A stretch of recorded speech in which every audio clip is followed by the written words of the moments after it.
الحمد لله الذي لم يزل عالما قديرا حيا قيوما سميعا بصيرا.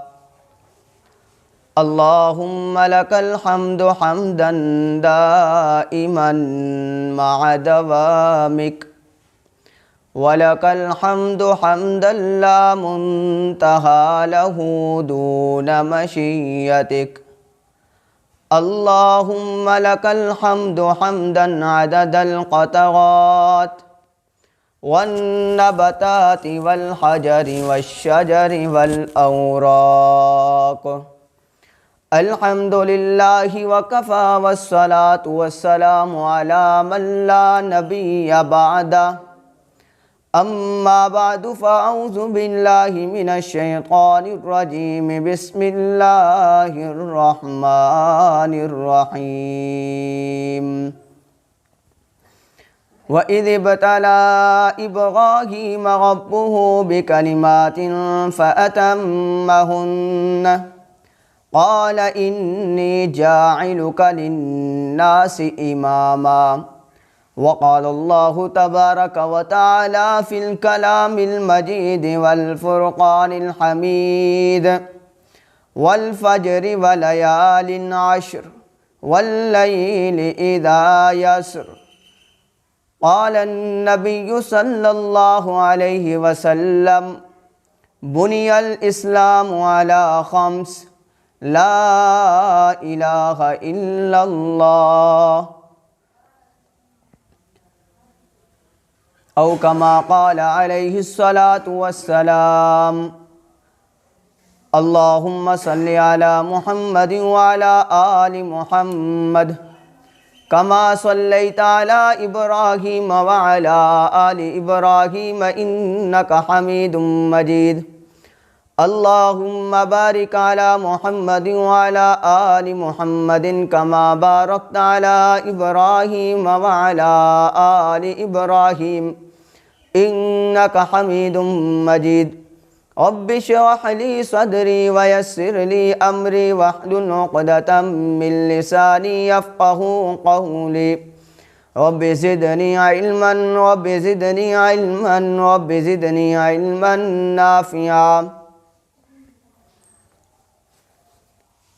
میرے واجب الاحترام، قابل صد تکریم، محترم عزیز دوستوں، بزرگوں، ساتھیوں، میں نے آپ حضرات کے سامنے قرآن مجید کی آیات اور احادیث سے مبارکہ کی تلاوت کی ہے. دعا گو ہوں کہ اللہ تعالی ہم سب کو حق سچ کہنے کی اور اس پر عمل کرنے کی توفیق عطا فرمائے. سامعین محترم، حدیث پاک کے اندر آتا ہے کہ اسلام کی بنیاد 5 چیزوں پر رکھی گئی: کلمہ طیبہ، نماز، روزہ، زکوٰۃ، حج. یہ 5 چیزوں کی پر اسلام کی بنیاد ہے. آپ دیکھیں کہ کلمہ طیبہ ہے وہ ایک قولی عبادت ہے، انسان اس کو پڑھتا ہے. ان 5 عبادات میں سے سب سے آسان عبادت جو وہ کلمہ طیبہ کی عبادت ہے، اور یہ عبادت ایسی عبادت ہے کہ اس کے لیے کوئی قید نہیں ہے. آپ جہاں چاہیں اس کی عبادت کر سکتے ہیں. لا الہ الا اللہ محمد الرسول اللہ پڑھ سکتے ہیں.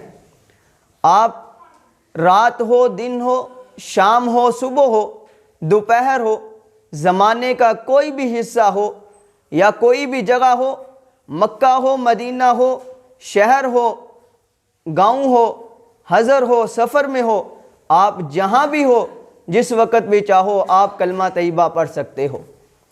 اسی طرح اسلام کی دوسری جو عبادت ہے وہ ہے نماز. نماز جو ہے وہ ایک جسمانی عبادت ہے. یہ جسمانی عبادت، اس کے لیے اللہ تعالیٰ نے وقت کو مقرر کر دیا کہ آپ نے روزانہ 5 وقت کی نماز ادا کرنی ہے. فجر کے وقت فجر ہی ادا کر سکتے ہیں، ظہر نہیں پڑھ سکتے. ظہر کا وقت بھی مقرر، عصر کا وقت بھی مغرب کا وقت بھی، عشاء کا وقت بھی، جمعہ کا وقت بھی اللہ تعالیٰ نے 5 نمازوں کا وقت مقرر کر دیا۔ لیکن پہلی امتوں کی طرح نہیں، بلکہ اس امت کو ایک آسانی یہ دی کہ اللہ نے فرمایا پوری زمین آپ کے لیے نماز گاہ ہے، آپ جہاں چاہیں، آپ کے لیے مسجد گاہ ہے، جہاں چاہیں آپ نماز پڑھ سکتے ہیں، بشرط یہ کہ وہ جگہ پاک ہو۔ آپ گھر میں ہوں، آپ حضر میں ہوں، سفر میں ہوں، دکان پر ہو یا فیکٹری میں ہوں، آپ جس جگہ ہوں آپ نماز پڑھنا چاہیں تو پڑھ سکتے ہیں۔ لیکن یہ بات یاد رکھنا، اگر آپ محلے کی مسجد میں نماز ادا کرو گے تو آپ کو ایک نماز پر 27 نمازوں کا ثواب ملے گا، اور اگر آپ یہی نماز مسجد نبوی میں، بیت المقدس میں ادا کرو گے تو آپ کو اسی نماز، ایک نماز پڑھنے پر 50,000 نمازوں کا ثواب ملے گا۔ اللہ کے پیارے محبوب نے یہ بھی فرمایا، یہ بھی یاد رکھنا، یہی نماز اگر آپ مکہ مکرمہ مسجد حرام میں ادا کرو گے تو آپ کو ایک نماز پر 1,00,000 نمازوں کا ثواب ملے گا۔ یہ عبادت، اسلام کی دوسری عبادت وہ نماز ہے۔ تیسری عبادت جو ہے وہ روزہ ہے۔ اب روزہ بھی جسمانی عبادت ہے، یہ سال کے بعد آتا ہے، انسان اپنی جسمانی مشقت کرتا ہے، پورا دن بھوکا اور پیاس برداشت کر کے اللہ کی رضا کو حاصل کرتا ہے۔ اور چوتھی عبادت وہ زکوٰۃ کی عبادت ہے، جس میں مال استعمال ہوتا ہے۔ جو صاحب نصاب ہوتے ہیں وہ اپنے مال سے زکوٰۃ کو ادا کرتے ہیں۔ اور جناب آخری عبادت جو ہے، اسلام کی بنیاد 5 چیزوں پر تھی، 5ویں عبادت وہ حج کی ہے۔ آپ دیکھیں گے حج کے اندر یہ ساری کی ساری عبادتیں جمع ہو جاتی ہیں۔ حج کے اندر قول بھی ہوتا ہے، جسمانی مشقت بھی ہوتی ہے، مالی مشقت بھی ہوتی ہے۔ حاجی جو ہوتا ہے وہ ہر طرح کی مشقت برداشت کر کے اس حج کو ادا کرتا ہے۔ اور یہ حج کی عبادت اللہ تعالیٰ نے مخصوص دنوں میں، مخصوص ایام میں، مخصوص جگہ پر ادا کرنے کا حکم دیا ہے۔ تو جناب حاجی صاحب وہ مخصوص جگہ پر جا کر، آج کے زمانے کے اندر 10 لاکھ 12 لاکھ روپیہ خرچ کر کے وہ وہاں جا کر لبیک لبیک اللہم لبیک کے نعرے لگاتا ہوا اللہ تعالیٰ کو راضی کر رہا ہے۔ یہ 5 عبادتوں پر اللہ تعالیٰ نے اسلام کی بنیاد رکھی ہے۔ تو اب سمجھنے کی بات یہ ہے کہ کلمہ طیبہ یہ اپنا رنگ رکھتا ہے، نماز اپنا رنگ رکھتی ہے، نماز کا رنگ نماز ہے، زکوٰۃ کا رنگ زکوٰۃ ہے، اور روزے کا رنگ روزہ ہے۔ لیکن حج ایسی عبادت ہے جس میں ہر طرح کے رنگ پائے جاتے ہیں۔ یہ ایسی عبادت ہے جو ہر طرح کے رنگوں کو اپنے اندر سمائی ہوئی ہے۔ عزیز دوستو، اس کے اندر ہر طرح کی عبادت ہے، اور آپ دیکھیں گے کلمہ طیبہ کا ذکر کرنے والے ذاکر ہوتے ہیں، اور جناب نماز ادا کرنے والے وہ زاہد ہوتے ہیں۔ روزہ رکھنے والے جو ہیں وہ کون لوگ ہیں؟ وہ جناب زاہد ہوتے ہیں، اور حج ادا کرنے والے جو ہوتے ہیں وہ عاشق لوگ ہوتے ہیں۔ آپ یہ بات سمجھیں کہ عنوان بھی آج کا یہی ہے کہ ذو الحجہ کا پہلا عشرہ شروع ہونے والا ہے، اس عشرے کے اندر حج کی عبادت ہوتی ہے، اور دوسری عبادت جو ہے وہ قربانی کی عبادت ہوتی ہے۔ یہ 2 بہت بڑی عبادتیں ہوتی ہیں، لیکن ہمیں سمجھنا یہ ہے کہ یہ عبادتیں ہم پر کیسے فرض کی گئی ہے، یہ کس کی سنت ہے۔ تو ہم جب قرآن مجید کی اور احادیث مبارکہ کی تلاوت کرتے ہیں، ان کو سمجھتے ہیں، تو بات سمجھ میں آتی ہے کہ وہ حج جیسی عبادت جو ہے، یہ حضرت ابراہیم علیہ السلام ان کی وفادار بیوی، ان کے فرما بردار بیٹے کی بنیاد پر اللہ تعالیٰ نے اس امت کو عطا کی ہے۔ یہ حج ایسی عبادت ہے۔ تو عزیز دوستو، حضرت ابراہیم علیہ السلام یہ شخص کون تھے؟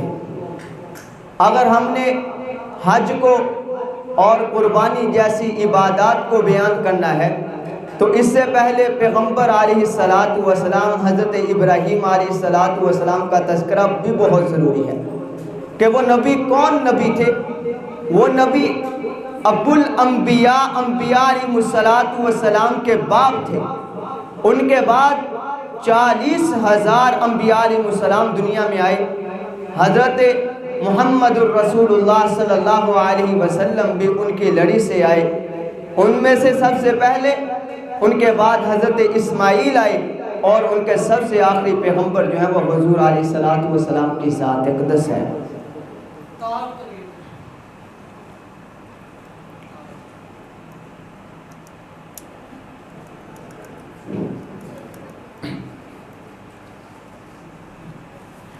حضرت ابراہیم علیہ السلام یہ ایک بہت بڑا بادشاہ تھا جس کا نام نمرود تھا۔ اس کے زمانے میں حضرت ابراہیم علیہ السلام کی پیدائش ہوتی ہے۔ حضرت ابراہیم علیہ السلام اس گھٹن گھوپ اندھیرے میں آئے جب شرک کا راج تھا۔ حضرت ابراہیم علیہ السلام کے باپ کا نام آزر تھا، وہ بھی اس وقت کا وزیر تھا جس کے گھر سے بتوں کو بنا کر لوگوں میں تقسیم کیا جاتا تھا۔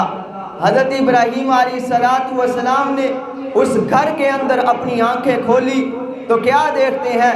ماں بھی ستاروں کو پوجنے والی ہے، باپ بھی ستاروں کو پوجنے والا ہے، ماں بھی چاند کو پوجنے والی ہے، باپ بھی چاند کو پوجنے والا ہے۔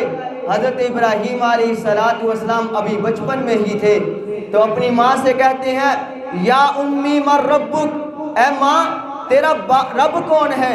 حضرت ابراہیم علیہ السلام کی والدہ نے کہا میرا رب تیرا باپ ہے جو صبح سے شام تک کما کر مجھے کھلاتا ہے۔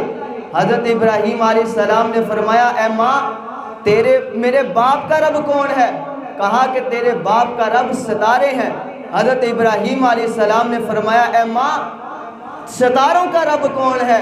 تو عزیز دوستو حضرت ابراہیم علیہ السلام کی ماں خاموش ہو گئی، آگے کوئی جواب نہ آیا تو باپ پکار اٹھا، اپنی بیوی کو کہتا ہے مجھے لگتا ہے یہ جو بچہ ہے یہ ہمارے گھر میں کوئی خرابی پیدا کرے گا، یہ ہماری وزارت کو ختم کروائے گا، اس کے اندر وہ باتیں نظر آتی ہیں جو پہلے نبی کیا کرتے تھے۔ عزیز دوستو ابھی بچپن میں ہے، بچپن میں حضرت ابراہیم علیہ السلام کو اللہ نے ایسی صلاحیت عطا کی تھی۔ فرماتے ہیں کہ ابھی بچپن میں تھے، قرآن مجید کے اندر اللہ تعالیٰ نے پوری سورت ابراہیم نازل فرمائی اور اس کے اندر ابراہیم علیہ السلام کا تذکرہ کیا۔ میرے نبی کے بعد سب سے زیادہ جس کی فضیلت ہے وہ یہی شخص حضرت ابراہیم علیہ السلام ہے۔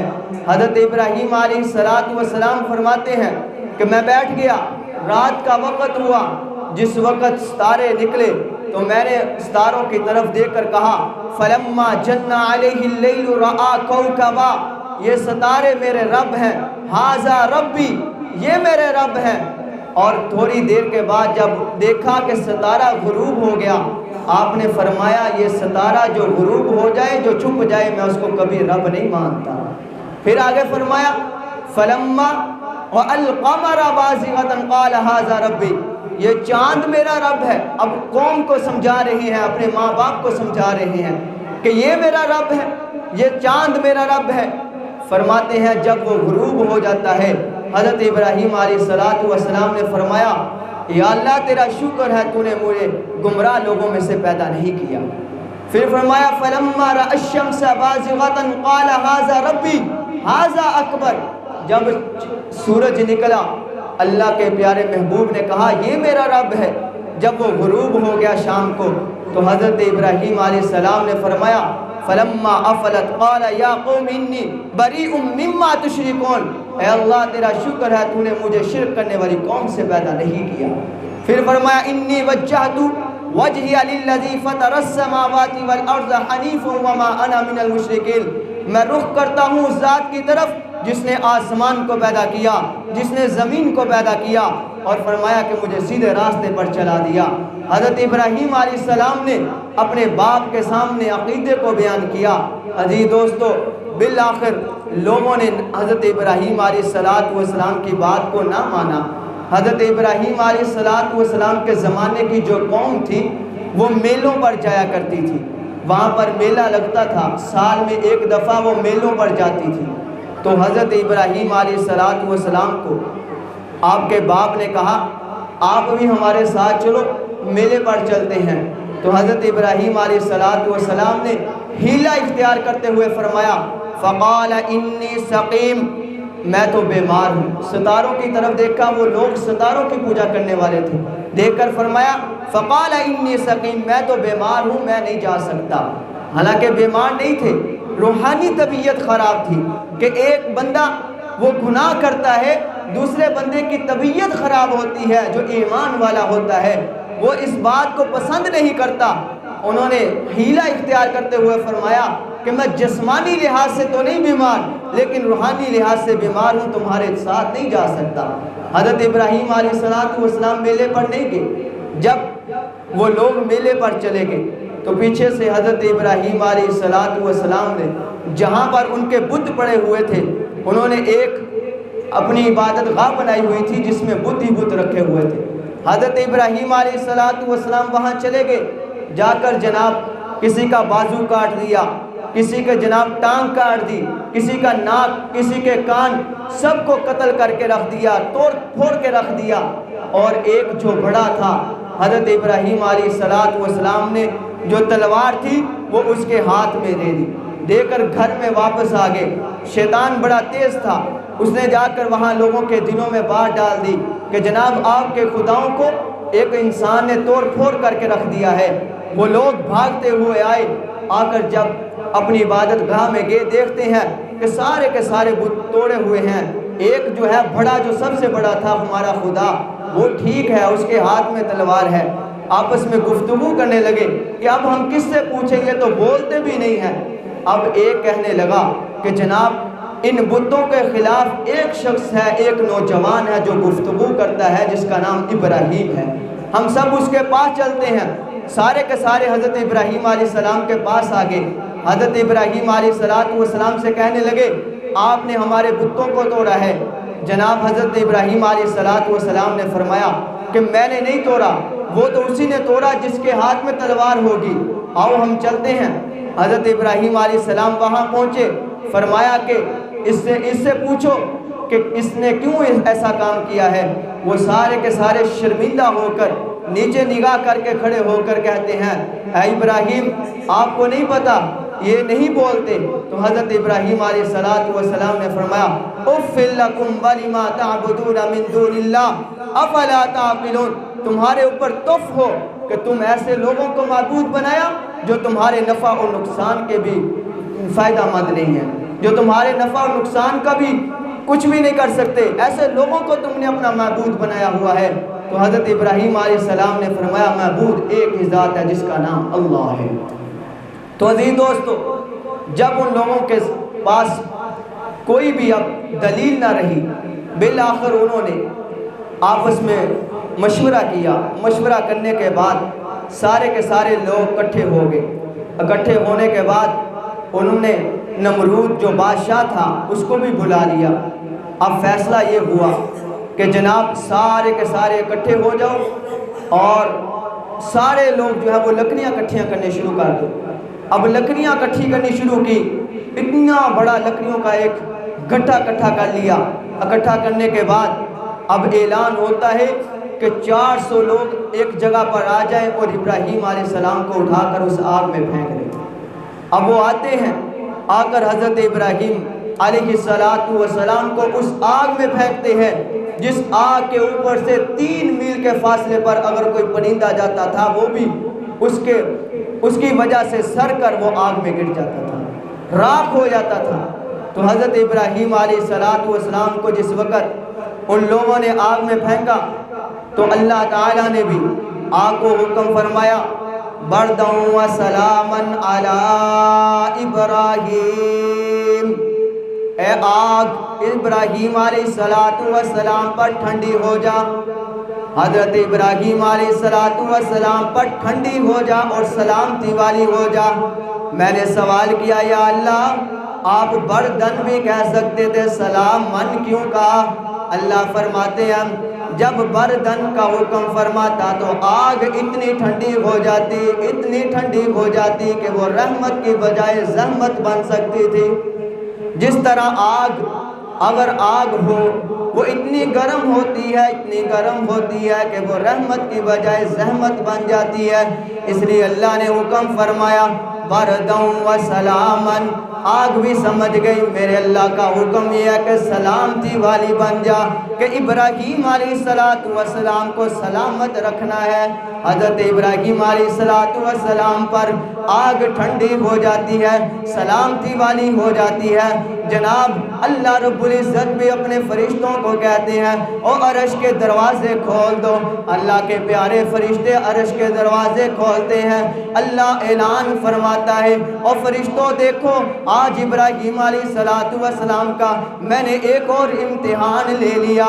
وَإِذِ ابْتَلَىٰ إِبْرَاهِيمَ رَبُّهُ بِكَلِمَاتٍ فَأَتَمَّهُنَّ۔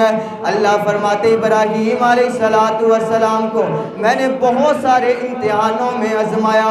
اور جناب اللہ امتحان میں اسی لوگوں کو آزمایا کرتا ہے جو اللہ کے نیک بندے ہوا کرتے ہیں۔ آج اللہ کا کوئی نیک بندہ بیمار ہو جائے، اس پر کوئی مصیبت آ جائے، اس پر کوئی پریشانی آ جائے، لوگ کہنے لگ جاتے ہیں جناب اس کے گناہوں کی وجہ سے ہے۔ نہیں نہیں عزیز دوستو، اللہ کا یہ ایک قانون ہے، اللہ کا جتنا کوئی نیک بندہ ہوگا، اللہ جس کا کوئی درجات بلند کرنا چاہتا ہوگا، اللہ اس کو امتحان میں آزمایا کرتا ہے۔ اللہ نے ابراہیم علیہ السلام کو امتحان میں آزمانا شروع کر دیا۔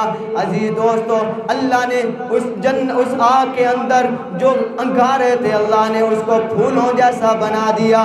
اللہ نے آسمان سے جنت کا لباس اتار دیا۔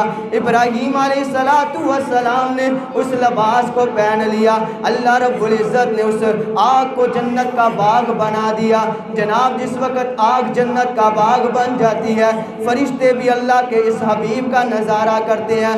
حضرت جبریل علیہ السلام اللہ کے پاس گئے، یا اللہ مجھے اجازت دیجئے میں جا کر ابراہیم علیہ السلام کی مشکلات کو آسان کروں۔ حضرت جبرائیل علیہ السلام کو اجازت ملی۔ حضرت جبریل علیہ السلام اپنے لاؤ لشکر کو ساتھ لے کر ابراہیم علیہ السلام کے پاس آگ میں آ جاتے ہیں۔ آ کر کہتے ہیں ابراہیم اجازت ہو تو میں آپ کو یہاں آگ سے اٹھا کر ایک پڑ مار کر آپ کو دریائے محیط کے حوالے کر دوں، آپ کو آگ سے آزاد کر دوں۔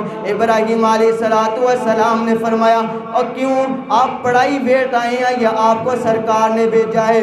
اللہ کے پیارے جبریل علیہ السلام نے فرمایا اجازت اس کی ہے، میں خود اپنی طرف سے آیا ہوں۔ ابراہیم علیہ السلام نے فرمایا پھر میں آپ سے آپ کی مدد طلب نہیں کرتا۔ من کان للہ ما کان اللہ لہ، جو اللہ کا ہو جاتا ہے اللہ بھی اس کا ہو جاتا ہے۔ ابراہیم علیہ السلام نے جبریل علیہ السلام کو سمجھایا جو اللہ کا ہو جاتا ہے اللہ اس کا ہو جاتا ہے، مجھے آپ کی کوئی ضرورت نہیں۔ پھر اللہ کا ایک اور فرشتہ جس کا نام حضرت میکائیل علیہ السلام ہے، وہ اللہ کے پاس گئے، یا اللہ اجازت دے میں ابراہیم کی جا کر مدد کروں۔ اللہ نے اجازت دے دی۔ حضرت میکائیل علیہ السلام وہ فرشتے جو بارش کو برساتے ہیں، اللہ نے بارش ان کے تابع کر دی۔ اللہ کا حکم ہوتا ہے تو وہ بارش کو برسا دیتے ہیں۔ ابراہیم علیہ السلام کے پاس آئے، آ کر کہا ابراہیم اجازت ہو میں بارش برساؤں، آگ کو ختم کر دوں، آگ بند ہو جائے۔ ابراہیم علیہ السلام نے فرمایا خود آئے ہو جو اللہ نے بھیجا؟ فرمایا میں خود آیا ہوں، اجازت اس کی ہے، اگر آپ حکم کرے تو بارش نازل کر دوں۔ ابراہیم علیہ السلام نے فرمایا من کان للہ ما کان للہ کان اللہ لہ، جو اللہ کا ہو جاتا ہے اللہ اس کا ہو جاتا ہے، مجھے آپ کے کام کی ضرورت نہیں۔ تو عزیز دوستو اللہ نے آگ کو ٹھنڈا کر دیا۔ حضرت ابراہیم علیہ السلام 40 دن اس آگ میں رہے۔ جب آگ سے باہر نکلتے ہیں، اب جناب نمرود جو بادشاہ تھا، دنیا کا سب سے بڑا بادشاہ ہے، 4 بادشاہ ایسے دنیا میں آئے جن کو پوری دنیا کی حکومت ملی، ان میں سے یہ ایک کافر بادشاہ نمرود بھی تھا۔ یہ اب غصے سے ہے کہ جناب ہم نے اتنا کام کیا ابراہیم کو پھر بھی آگ نہیں لگی، تو لہٰذا اب اس کے ساتھ اور کام کرنا چاہیے۔ اب وہ کیا کرتا ہے 60 لاکھ کا لشکر تیار کرتا ہے، جن کو اسلحہ پہنایا اور جناب آ کر میدان میں کھڑا ہو گیا۔ کھڑا ہو کر کہتا ہے اے ابراہیم تیرے رب کے پاس کتنا لشکر ہے جو میرا مقابلہ کر سکے؟ دیکھ میں 60 لاکھ کا لشکر اور ہتھیاروں کے ساتھ لے کر آیا ہوں، اگر اپنے رب سے پوچھ کتنا تیرے پاس لشکر ہے۔ اللہ نے اعلان فرمایا وَمَا جُنُودُ رَبِّكَ إِلَّا هُوَ، اے ابراہیم آپ کے رب کے پاس اتنے لشکر ہیں کہ آپ گن بھی نہیں سکتے۔ آپ کے رب کے بہت بڑے لشکر ہیں، شمار میں نہیں آ سکتے۔ اللہ تعالیٰ نے حضرت ابراہیم علیہ السلام کی مدد کے لیے مچھروں کو حکم دیا، مچھروں جاؤ اس کا جا کر مقابلہ کرو۔ اب اتنے مچھر آئے کہ وہ 60 لاکھ کے لشکر جو تھا اب اس میں افراتفری پڑ گئی، وہ بھاگنا شروع ہو گئی۔ اب اسی مچھر میں سے ایک لنگڑا لولا لشکر تھا، وہ مچھر تھا، آنکھوں سے اندھا تھا۔ وہ اللہ سے عرض کرتا ہے اللہ بہت دن ہو گئے بھوکا پیاسا ہوں، کھانے کے لیے کچھ نہیں ملا، آج تو کچھ کھانے کے لیے دے دے۔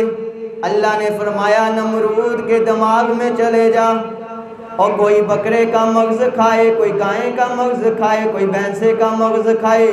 اللہ نے فرمایا اے لنگڑے للے، اے آنکھوں سے اندھے مچھر، تو اس بادشاہ کی بادشاہی کا مغز کھا۔ وہ جناب اندر چلا گیا۔ اب وہ اپنے دربار میں آیا، آ کر بیٹھا، وہ مچھر جو ہے اندر اس کو تکلیف دیتا، اس کے مغز کو کھاتا۔ اس نے اپنے اوپر ایک نوکر کو کھڑا کر لیا، اس کو جوتا دیا، کہتا میرے دماغ میں مارنا شروع کر دے۔ جو اللہ کا دعویٰ کرتا تھا، قرآن کہتا ہے انا ربکم الاعلی، وہ کہتا میں تمہارا رب ہوں۔ حضرت موسیٰ علیہ السلام حضرت ابراہیم علیہ السلام نے جب اس کا سامنا کیا، آ کر کہتا ہے میں 60 لاکھ کا لشکر لایا ہوں، اے ابراہیم بتلا تیرا رب کون ہے؟ ابراہیم علیہ السلام نے فرمایا میرا رب وہ ہے جو لوگوں کو زندہ بھی کرتا ہے، جو دنیا کو مردہ بھی کرتا ہے۔ وہ کہتا ہے یہ کوئی کام ہے؟ میں بھی یہ کام کرتا ہوں، میں رب ہوں۔ حضرت ابراہیم نے کہا کیا کرو گے؟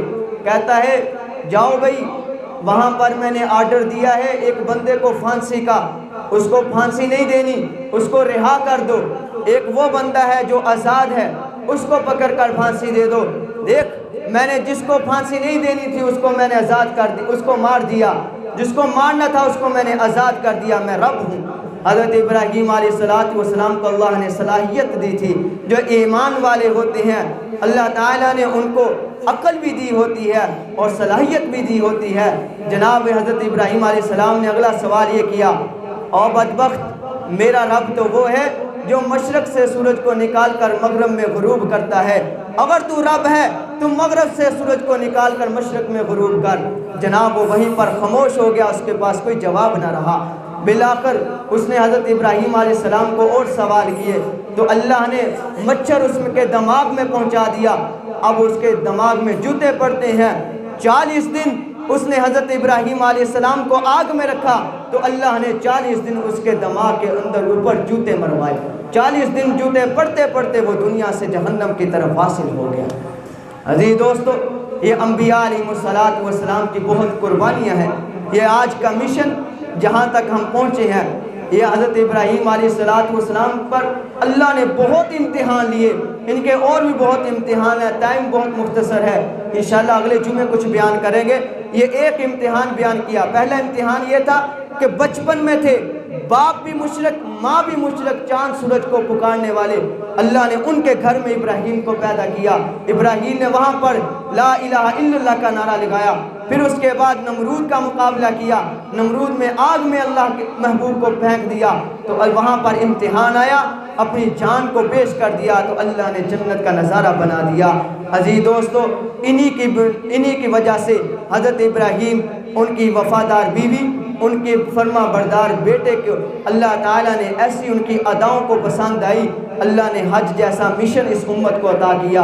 قربانی جو ہے ہم کرتے ہیں وہ بھی انہی کی ادا ہے، انہی کی سنت ہے جو آج ہم لوگ قربانی کرتے ہیں۔ ہمیں جو قربانی کرے، جو حج کرے، کس کا مشن ہے، کس کی ادا ہے، ہمیں یہ پتہ ہونا چاہیے یہ ابراہیم علیہ السلام کی ادا ہے۔ اور یہ آخری مہینہ ہے اسلامی مہینوں کے اعتبار سے، ذو الحجہ کا مہینہ۔ تو عزیز دوستو، آپ صلی اللہ علیہ وسلم کا فرمان ہے، آپ صلی اللہ علیہ وسلم نے فرمایا مجھے رمضان المبارک کے مہینوں کے بعد عشرہ ذو الحجہ کے پہلے 10 دن جو ہیں، ان 10 دنوں میں کیے جانے والے اعمال کے مقابلے میں باقی دنوں کے اعمال کی کوئی فضیلت نظر نہیں آتی۔ یہ 10 دن ذو الحجہ کے پہلے 10 دن جو ہیں، ان کی بہت بڑی فضیلت ہے۔ آقا علیہ السلام نے فرمایا اس 10 دنوں میں 9 دنوں میں، 10ویں دن تو عید ہوتی ہے، عید کے دن روزہ نہیں ہوتا، ان 9 دنوں کے اندر اگر کوئی شخص ایک روزہ رکھتا ہے، اللہ تعالیٰ اس کے ایک دن کے روزے کے بدلے میں 1 سال کے روزوں کا ثواب عطا کرتے ہیں۔ پھر اللہ تعالیٰ نے محبوب صلی اللہ علیہ وسلم نے فرمایا جو 9 ذی الحجہ عرفہ والے دن، جس دن میدان عرفات میں حاجی لوگ جمع ہوں گے، اس دن جو بھی امتی روزہ رکھے گا، اللہ تعالیٰ اس ایک روزے کے بدلے 1000 دن روزوں کے ثواب عطا کرتے ہیں۔ اور ان راتوں کا اتنا بڑی فضیلت ہے کہ اللہ کے پیارے محبوب صلی اللہ علیہ وسلم نے فرمایا جو شخص ان راتوں میں سے ایک رات میں عبادت کرے گا، اللہ تعالیٰ اس کو لیلۃ القدر کی عبادت ثواب عطا کرے گا۔ تو میرے عزیز دوستو، یہ دن بہت اہم دن ہے۔ رمضان المبارک کے بعد ویسے تو سارے کے سارے مہینے، ویسے کہ سارے کے سارے دن اللہ کے ہیں۔ جب انسان غفلت کی نیند میں سو جاتا ہے، جب انسان اپنی پٹری سے اتر جاتا ہے، پھر اللہ تعالیٰ کو ترس آتا ہے۔ اللہ تعالیٰ ایسے دن عطا کرتے ہیں، ایسے مہینے عطا کرتے ہیں کہ میری غفلت میں سویا ہوا امتی اپنی غفلت سے اٹھ جائے، بیدار ہو جائے، اس کو اس بات کی تسلی ہو جائے کہ میرا اللہ مجھے پکار رہا ہے۔ پھر اللہ ایسے دن عطا کرتے ہیں۔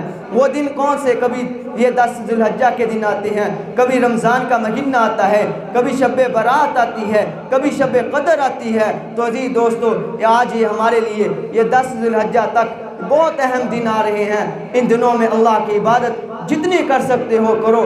ایک ایک منٹ جو ہے، ایک ایک لمحہ جو ہے، یہ اللہ کی عبادت میں گزارنے والے بن جاؤ۔ انہی 10 دنوں کے اندر اللہ کے پیارے محبوب صلی اللہ علیہ وسلم تکبیر تشریق پڑھا کرتے تھے، اللہ اکبر اللہ اکبر لا الہ الا اللہ واللہ اکبر اللہ اکبر وللہ الحمد کی تعریف کرتے تھے۔ اور یہ فضیلت جو ہے ویسے بھی 9 ذی الحجہ کی صبح کی فجر کی نماز سے لے کر 13 ذی الحجہ عصر کی نماز تک، یہ ہم جو ہے فرض نماز کے بعد پڑھنا ہر امتی پر فرض ہے۔ یہ تک ایام تشریق بھی ہیں اس میں، اور اس میں قربانی جیسی عبادت بھی ہوتی ہے۔ وہ عبادت جس کے بارے میں صحابہ کرام نے حضور سے پوچھا، اے حضور صلی اللہ علیہ وسلم قربانی کیا ہے؟ آپ نے فرمایا قربانی حضرت ابراہیم علیہ السلام کی سنت ہے۔ تو صحابہ نے کہا یا رسول اللہ ہمیں قربانی پر کیا ملے گا؟ حضور نے فرمایا قربان کرنے والے جانور کے ایک ایک بال پر آپ کو ایک ایک نیکی ملے گی۔ یہ قربانی کی فضیلت ہے۔ عزیز دوستو، اسی 10 دنوں کے اندر جنہوں نے قربانی کرنی ہے ان کے لیے حکم یہ ہوتا ہے کہ وہ جس دن چاند نظر آ جائے، وہ چاند نظر آنے کے بعد وہ نہ ناخن کاٹے نہ بال کاٹے، جسم کے کسی عضو کے بھی بال نہ کاٹے۔ آپ علیہ السلام کا یہ طریقہ رہا ہے۔ اور آپ صلی اللہ علیہ وسلم نے فرمایا عرفہ والے دن یعنی 9 ذی الحجہ کو جو شخص بھی اپنی آنکھوں کی، اپنے کان کی، اپنے زبان کی، جسم کے ایک ایک عضو کی حفاظت کرے گا، اللہ تعالیٰ اس دن سے لے کر اگلے سال عرفہ والے دن تک اس کے جتنے گناہ ہوں گے سب معاف کر دیں گے۔ تو عزیز دوستو، یہ 10 دن جو ہے ان کو اپنی عبادات میں گزاریں۔ اللہ رب العزت ہمیں اس پر عمل کرنے کی توفیق عطا فرمائے۔ وآخر دعوانا ان الحمد للہ رب العالمین۔